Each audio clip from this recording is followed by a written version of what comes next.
dulu untuk kita bisa mengenali diabetes ini, Pak Haji? Baik, diabetes mempunyai ciri-ciri khas, yaitu cirinya seperti mudah capek, mudah lemes, sering haus, kemudian badannya makin lama makin kurus, sering lapar, kakinya kesemutan, tebal, panas. Nah, kalau gulanya tinggi menjelang tidur itu biasanya cekot-cekot, kak ditusuk-tusuk, panas, kemudian syahwatnya melemah luar biasa, matanya kabur.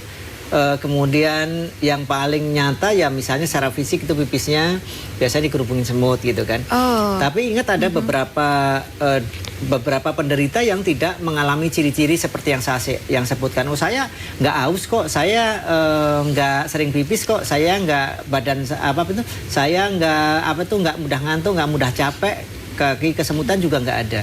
Nah, untuk diabetes tipe 2 memang hampir tidak menimbulkan gejala, tapi sekali bergejala gulanya bisa langsung tinggi.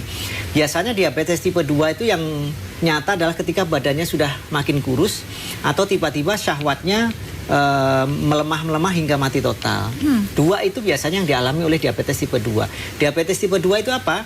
Kondisi di mana pankreas masih menghasilkan insulin, tetapi insulin ini tidak bisa bercampur atau tidak bisa masuk ke dalam aliran darah karena ditolak oleh darah itu sendiri atau karena adanya faktor kegemukan di dalam badan. Sementara diabetes tipe 1 adalah kondisi di mana pankreas tidak menghasilkan insulin sama sekali atau hanya menghasilkan sedikit insulin. Nah, di luar itu ada tipe-tipe diabetes yang lain. Diabetes tipe lain misalnya antara gestasional diabetes. Jadi diabetes yang hanya terjadi pada saat ibu hamil. Nah, nanti ketika melahirkan dia menghilang dengan sendirinya. Oh gitu. Jadi kondisi hanya ketika hamil saja. Betul. Begitu ya. Nah, kalau tadi Pak Haji menjelaskan cara atau mungkin yang paling gampang kita kenali adalah ketika pipis atau air kencingnya dikelilingi atau dirubung semut gitu istilahnya ya. Kalau yang saya pernah temui itu Pak Haji, ada luka di bagian dari tubuhnya, kemudian gampang juga didatangi semut. Apakah itu juga ciri dari diabetes? Jadi ciri dari diabetes memang juga bisa menyebabkan luka sulit sembuh ya. Tapi sebagian besar orang Indonesia adalah diabetesnya diabetes kering, artinya lukanya mudah sembuh.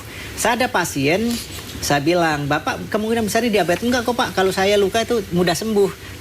Tapi Bapak mempunyai ciri yang lain, saya bilang gitu. Artinya Bapak badannya udah makin kurus, matanya seperti berkabut. Sementara Bapak sendiri pun juga punya keturunan. Enggak Pak, saya kalau luka jangan dijadikan patokan karena hanya sebagian kecil saja orang yang lukanya sulit sembuh. Betul. Jangankan dikerubungin semut. Saya itu punya pasien diabetes udah luka, itu digerigitin tikus. Oh ya? Masya Allah. Dia mimpi seperti digerigitin tikus dan faktanya ketika bangun, Masya Allah. Lukanya sudah benar-benar tambah besar karena dimakan tikus. Jadi hati-hati bagi Anda pun yang mungkin saat ini sedang menjalani perawatan medis, boleh kok BMCA dijadikan sebagai obat pendamping, sebagai pengobatan alternatif atau bahkan menjadi pilihan utamanya.